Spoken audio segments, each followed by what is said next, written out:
Fears are mounting that the Middle East is on the cusp of an all-out war after Israeli Prime Minister Benjamin Netanyahu swore Iran will pay for the large-scale missile attack it launched on Israel yesterday evening. Now, whilst many of the missiles were shot down, the size of the attack nevertheless represents a significant escalation in this conflict. Western countries in particular are now scrambling to prevent it from escalating further.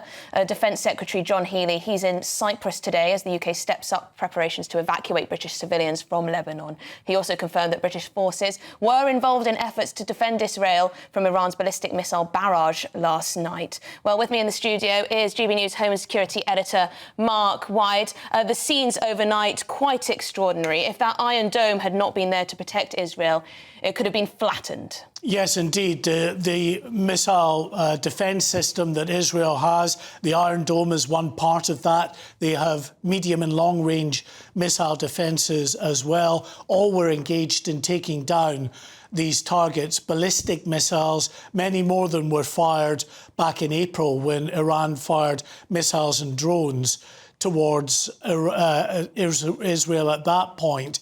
On this occasion, they were aiming, according to Israel's UK ambassador, for civilian locations. Now, what we're looking at the moment is Beirut in Lebanon, and we should say, while all eyes understandably have been focused on what happened last night with these ballistic missile attacks into Israel, in the north of Israel, into Lebanon, very intense fighting and airstrikes continuing there, and we are receiving breaking news that the first Israeli military casualty has been reported. A commander of a company of soldiers killed in fierce fighting in a border town in southern Lebanon. Hezbollah, indeed, the terror group, saying that they are engaged in fierce fighting in one particular border town. So that initial incursion, very limited in nature. It looks like that will have to expand because the policy of the Israeli military here is to push this terrorist organisation further back, to create a buffer zone so that they can't fire the missiles and artillery right over the border into northern Israel. Because remember, Emily, for the last year now, we have had more than 70,000 Israeli civilians who were in homes in these border communities who've not been able to return to their homes, who've been evacuated and who've been living in hotels and other accommodation in Haifa and other parts of Israel.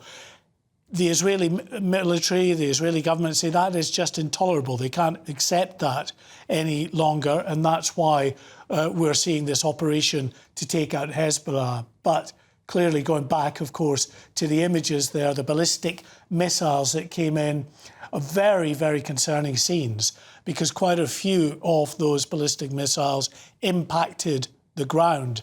Now, what we understand happened, Emily, is the sophistication of the aerial array defence system is such that it can track the trajectory of these missiles, and those that they know and believe are going to land in open areas, away from populated areas, they will often let those missiles impact. So that's what we were seeing there. And there are those who celebrated and will continue to celebrate what Iran did there, attacking Israel with those missiles. There will be those in the West who have celebrated that and want to see more attacks on Israel, the Israeli state. We understand that there were 2 explosions at the Israeli embassy in Copenhagen.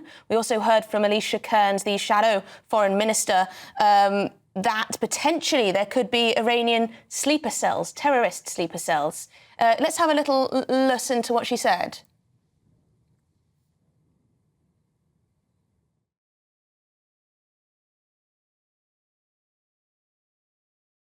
But also at home, we need to take note of what is happening.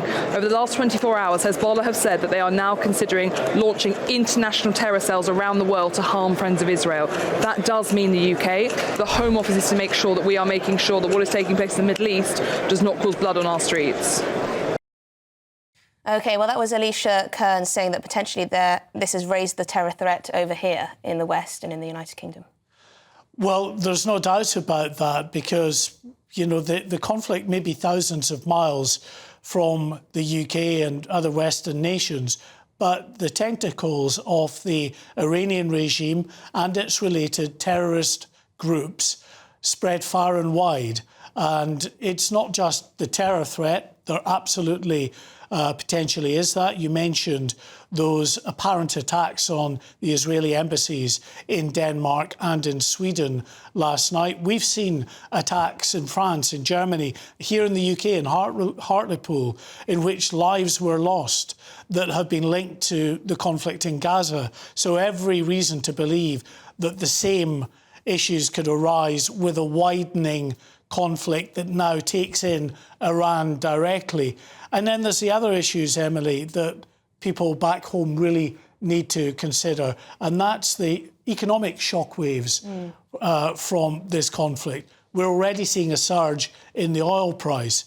We've seen 2 commercial ships in the past 24 hours struck by another Iranian terror group, the Houthis in Yemen, and that's forcing these commercial shipping companies to reroute their vessels. Instead of going through the most direct route to Europe through the Suez Canal, they're rerouting right around Africa, adding thousands of miles to the journey and many thousands of pounds extra costs in transportation. That will ultimately be borne by, of course, hard-pressed consumers here in the UK and elsewhere in Europe who are already facing a cost of living crisis. We could see a resurgence of inflation, that we've just got back down to the target level. Absolutely. We could see this impact the pound in our pocket. Just lastly, where does Israel go from now? We're hearing that, of course, they will fight back, take this to Iran. They will retaliate. What might that look like?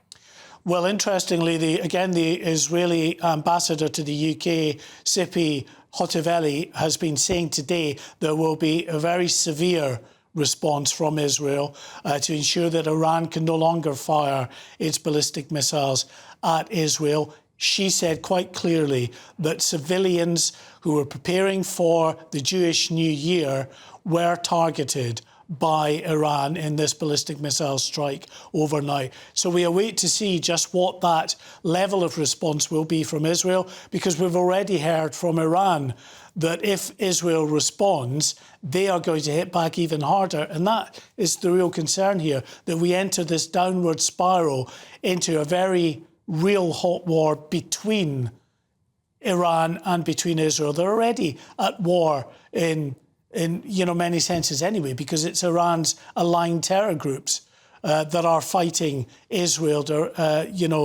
as proxies of Iran. Now, if there's a direct conflict, it won't just be Iran, but the proxies that are in Syria, that are in Iraq, of course in Lebanon, in Gaza, all will be involved in the fighting against Israel. And of course, it's not long till that anniversary of the Hamas terror attack. Just 5 days. Just 5 days a time. So the security service, I'm sure, will be working overtime. Thank you very much indeed, Mark White, our Home and Security Editor. We'll speak to you again later in the show. Now, in the last few moments, police in Denmark have confirmed that an explosion outside the Israeli embassy in Copenhagen was caused by hand grenades. Now, this comes as fears are mounting that the Middle East is on the cusp of an all-out war after Israeli Prime Minister Benjamin Netanyahu swore Iran will pay for the large-scale missile attack it launched on Israel yesterday evening. In the studio, we have Mark White, our Home and Security Editor, to bring us the latest. What is the latest from Copenhagen, then? Well, an investigation was launched after these twin explosions that took place outside the main Israeli embassy building in Copenhagen, on examining the fragments from that explosion. Now the police in the city of Copenhagen are confirming that the objects that were thrown at the embassy apparently were hand grenades, 2 hand grenades it seems. Now this follows explosions or loud bangs that were heard at the Israeli embassy in Stockholm, Sweden, last night as well. This was all happening around about the same time as the ballistic missile strikes on Israel. And that particular incident, the bangs in Stockholm, according to Swedish police, were caused by gunfire aimed towards the Israeli embassy there as well. So this just heightens the concern that police and security agencies across Europe will be worried about really now in the aftermath of what happened last night, and of course what Israel's response to the ballistic missile attacks will be. We're already hearing from the Israeli ambassador to the UK that there will be a severe response from Israel to these ballistic missile strikes. Get some more reaction from security expert and former police officer Chris Phillips. Chris, we're being told that perhaps the terror threat will be on the increase. We've seen explosions in both Sweden and Copenhagen since this latest escalation in the Middle East. Good afternoon. It is very naive to think that we won't have repercussions across not only the West, but actually across the world. I think Jewish communities right across the world will be a bit concerned about what's going on and will be putting themselves at a state of alert. I think from our perspective, we don't know actually how many sleeper cells there are in the UK or across Europe. And of course, Iran may decide to make use of people that they've sent over here to carry out attacks. Well, this is the problem, isn't it? Iran's influence is very much global and very much in the West as well. Have we taken this threat seriously enough over the years?